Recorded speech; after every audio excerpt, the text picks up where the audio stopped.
I'm Jessica, and I'm 27 years old.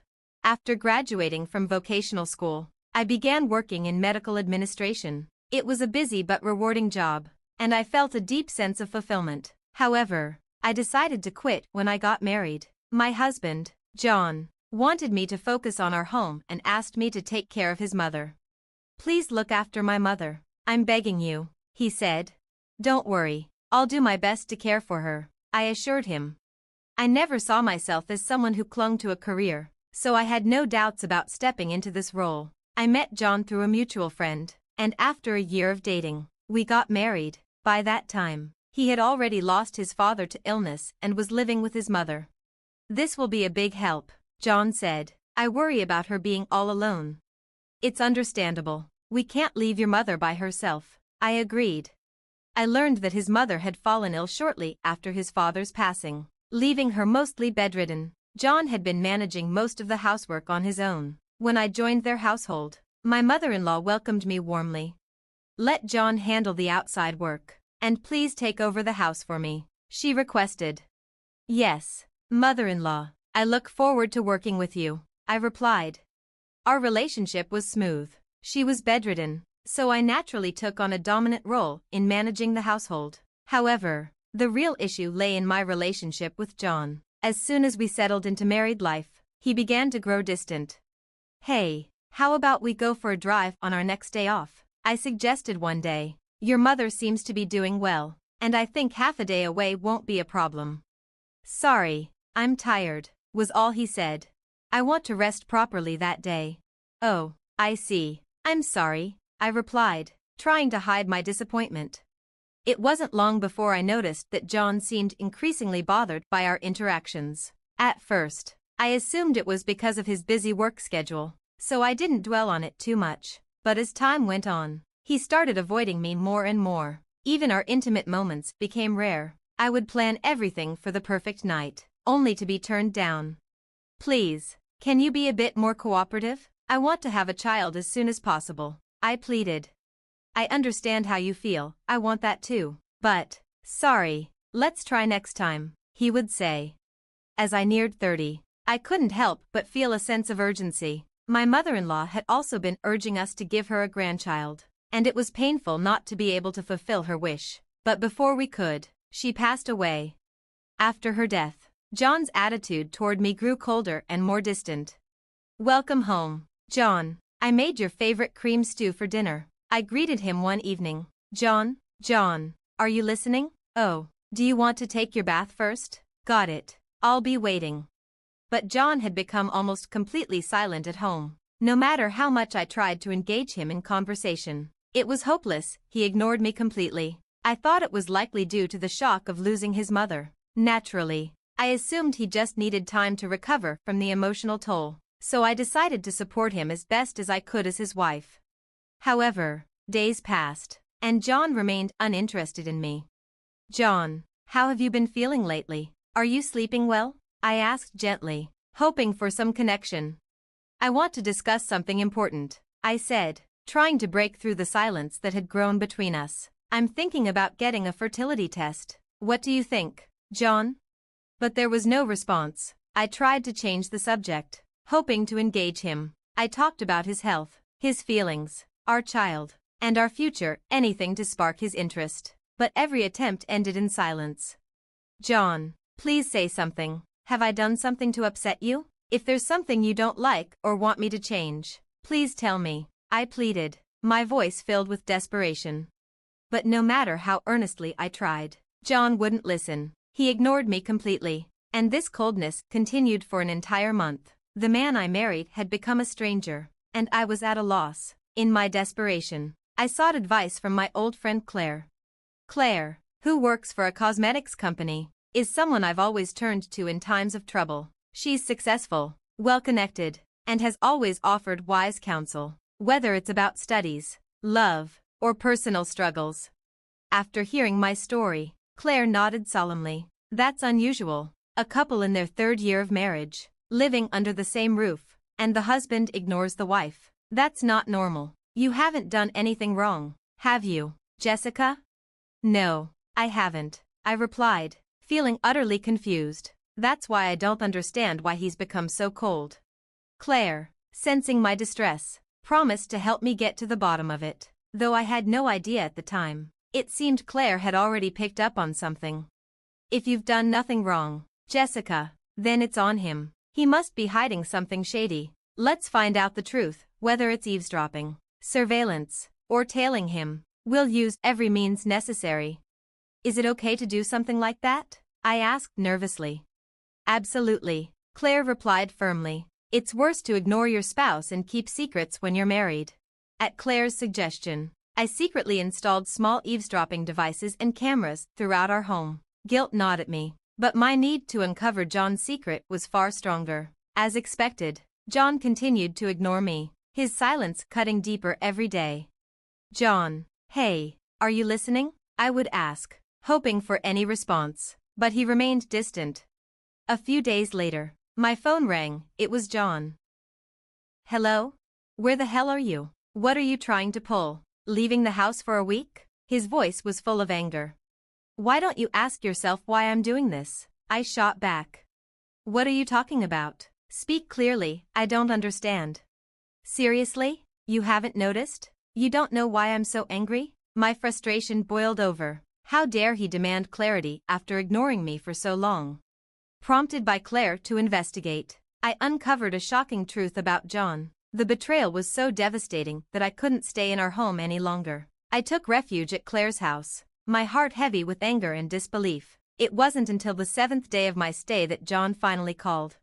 If you have something to say to me, then say it to my face, loud and clear, he suggested. Fine by me, as long as you promise not to ignore what I have to say, I retorted, the fury from my discovery still burning in my chest. The weight of his betrayal, trampling on my dedication, was too much to bear. John needed to face the consequences of his actions. I set a date and location, ending the call swiftly before he could respond. Later, we met at a local cafe. John had clearly slipped out during work, still dressed in his business suit. There was no need for any pleasantries. I got straight to the point. I laid out the evidence I had collected on the table, letting each damning photo speak for itself. What is this? Hey, stop it. Jessica, don't lay out these things, John protested, panic creeping into his voice. If you don't like it, why don't you pick them up yourself? I replied coolly. It doesn't matter, though, I can print out as many as I want. His face paled as he stared at the incriminating photos, images of him with his mistress, walking arm in arm downtown, and even entering a hotel together. The woman in all the photos was the same person. Her name was Mary, as I had discovered during my investigation. I also have audio recordings. Would you like to listen to them right here? I asked, knowing I had him cornered. Audio? He echoed, clearly shocked. I tapped the screen on my smartphone, and immediately, a conversation between John and Mary began to play. Hey, John, when is our housemate planning on leaving? She'll be gone soon. She's losing her patience and will probably suggest a divorce. I wish she would just blow up at us, saying stop ignoring me. That would be the easiest for me. This is such a long-term scheme. Well, that's just like you, John, isn't it? When I cut off the audio, John looked frustrated, as if he was only now realizing he'd been caught. His expression was a mix of anger and desperation, as if he was on the verge of lashing out. John, I began, my voice steady despite the turmoil inside. You needed someone to take care of your mother, didn't you? That's why you married me. But now that your mother has passed away, I guess I'm no longer needed. John's true intention had always been Mary, but Mary had no desire to take care of his mother. So he chose me, the one willing to shoulder that responsibility. To him, it didn't matter who took on the burdensome duty of caregiving, as long as someone did. After his mother passed away, the housemaid was no longer needed, and that's when his plan to make life unbearable and push me toward divorce began to unfold. What a petty, mean-spirited, and unreasonable way to behave, I thought. It was a blatant disrespect to the sanctity of marriage. The only silver lining in this mess was that we didn't have any children. Children, huh? I continued, my voice laced with bitterness. You knew all along, didn't you? You never planned on having kids because you knew we would eventually separate. If we had children, You'd be stuck paying child support after the divorce. John sighed heavily, his shoulders slumping. Most of what you're saying is true. I married you with the intention of leaving from the start. You're the worst. John, what do you think my life is? Just a convenience for you? My bad, he replied with a dismissive shrug. That said, it does save me a lot of trouble. Let's get divorced. Of course, I agreed, but not before I finish speaking with someone else. Someone else? You don't mean? Before he could finish, 2 women arrived, right on time. Sorry to keep you waiting, one of them said. John looked stunned. What is this? You can't mean. John, meet Mary, I said coldly. So, you're the housemaid now? I'm not a housemaid, I shot back. I'm still his wife, at least for now. Turning to Claire, I added, thank you. You're welcome, she replied, a slight smile on her lips. John's eyes darted between me, Claire, and Mary, trying to process what was happening. Claire, but I thought you were looking for new cosmetics to review. I'm sorry, that was a lie, Claire admitted, her tone unapologetic. What I was actually looking for was my best friend's husband's mistress. In other words, you. She then seated Mary next to John, sealing his fate with a cold finality. I laid out the same incriminating photos of the affair on the table in front of Mary. Her reaction was like that of a child caught in mischief, wide-eyed and startled, but without fully grasping the seriousness of the situation. It didn't matter what her attitude was. I knew exactly what I needed to do. I'm going to demand compensation from both of you, I stated firmly. What are you talking about? Mary stammered. Why should I have to pay compensation? I haven't done anything wrong. Have I troubled you in some way? Do you really believe that? I asked, incredulous. Mary, I've confirmed that you're married. How would you feel if your own husband was involved with another woman? Doesn't that trouble you? Mary, who came from a wealthy family, seemed completely detached from reality. She blinked at me in confusion, as if the concept of consequences was foreign to her. You knew John was married when you entered into a relationship with him, correct? I pressed. Well, yes, but that's already crossing the line into adultery. That's why you're being asked to pay compensation. Do you understand? Your relationship with John has caused me significant harm. I was there first. I was with John before you got married, Mary protested, her voice rising. That may be true, I acknowledged, but it doesn't matter who was first. The fact remains that you committed adultery. That's enough.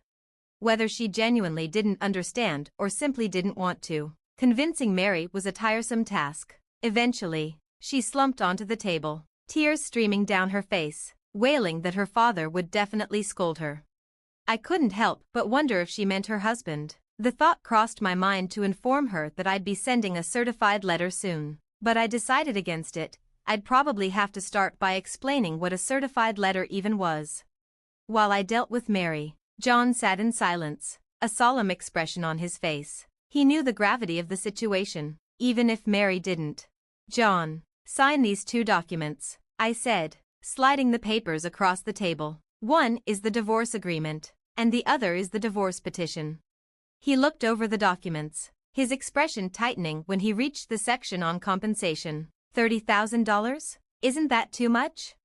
Don't underestimate the extent of my mental distress, I replied sharply. My words shut him up for good. The only sound left in the restaurant was Mary's soft, sniffling sobs. Later, our divorce went through without any issues. I confirmed that the compensation and asset distribution were transferred into the specified bank account in one lump sum. With that money, I decided to move into a slightly more expensive apartment, a fresh start. At last, it was a luxury I afforded myself to lift my spirits and mark the beginning of a new chapter.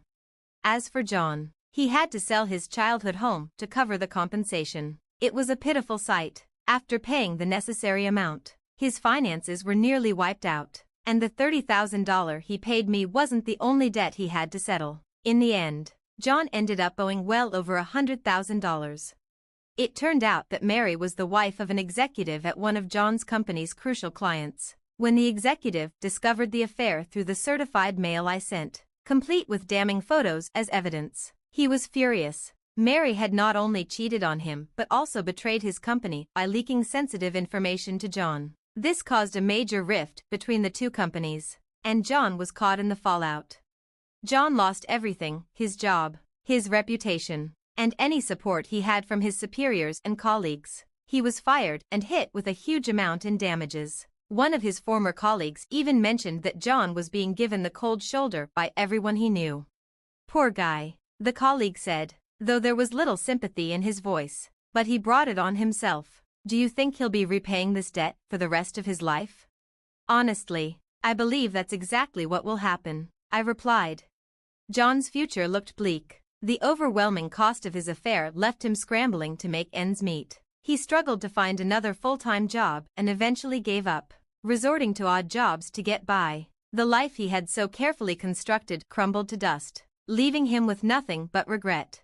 There are also rumors that the managing director was secretly working to stop John from finding a new job, but no one knows if that's true, and it's unlikely anyone would benefit from finding out. After his divorce, John reconnected with Mary, who had also gone through a divorce, and they started living together. However, things aren't going well for them. Mary spends money like water, and John's struggling to keep up. He works hard at jobs like warehouse cleaning, moving, and checking car parts, but the money he earns disappears quickly on Mary's shopping, cosmetics, makeup, bags, clothes, you name it. They constantly argue about money, and even though they're not cheating on each other anymore, their relationship is strained. John even called me once to ask for financial help because they were struggling. "What did you do?" you might ask. Of course, I refused. I have no obligation to help them. Why would I? After all, they used to call me a maid behind my back. It doesn't matter to me what happens to them now. After the divorce, I went back to my job in medical administration, and I'm happily working at a new place. I'm so busy that I barely have time to think, and that's just how I like it. When I do have free time, unpleasant memories creep back, and I start feeling down. The other day, I ran into the person who embodies all those bad memories, John. It was on my way home from work, on a lonely road at twilight. He called out to me, and when I turned around, I was shocked. John had completely changed. His hair and beard were long and unkempt, his skin was tanned, and his cheeks were thin and sunken. His clothes were dirty and ragged. I was surprised and appalled at how different he looked. "Hey, long time no see," he said. "Is that you, John?" I asked, taken aback. "Are you okay? Are you managing to eat every day?" I couldn't help but ask, even though I was supposed to despise him. Despite everything, his pitiful state tugged at my heartstrings. "I'm getting by, but it's not 3 meals a day." "What about work?" "Not much these days. I collect empty cans and old magazines during the day. If I take them to a dealer, they pay me by the pound." After we talked for a while, John hesitantly brought up the real reason he had approached me. "Listen, do you think we could try again?" "What about Mary? I thought you two were living together." "I broke up with her. She dumped me. She's probably gone back to her parents' home by now. I bet they'll arrange a marriage for her with someone suitable." As he talked about Mary, his face twisted with pain. It must have been a difficult breakup, even hard for him to talk about with me. But despite his current pitiful state, I couldn't offer him any help. The memory of the abuse I suffered is still fresh and infuriating. When I said this, John lowered his head in agreement. "I truly apologize for what I did back then. I'm not going to say it's okay, but let's both move on. Just don't approach me again. If you stalk me, I'll call the police." "I won't stalk you. I'm sorry for bothering you. So, see you then." John slowly walked away down the dimly lit street, his figure fading into the distance. He looked so pitiful, so frustratingly pathetic. After that, I saw John a few times in line at a soup kitchen run by a non-profit organization. He had become so thin, and when he noticed me looking, he awkwardly turned his face away. Every time I see him, I think to myself that I never want to end up like that. He serves as a negative example, a reminder of what I want to avoid. This is how my first marriage ended disastrously, but I haven't given up on building a happy family with someone. There's still a long road ahead, and I believe I can still find happiness. With that in mind, I've decided to start participating in local social events with my friend Claire. Being divorced doesn't mean I should feel intimidated. The world is vast, and somewhere out there must be a man who will embrace me gently.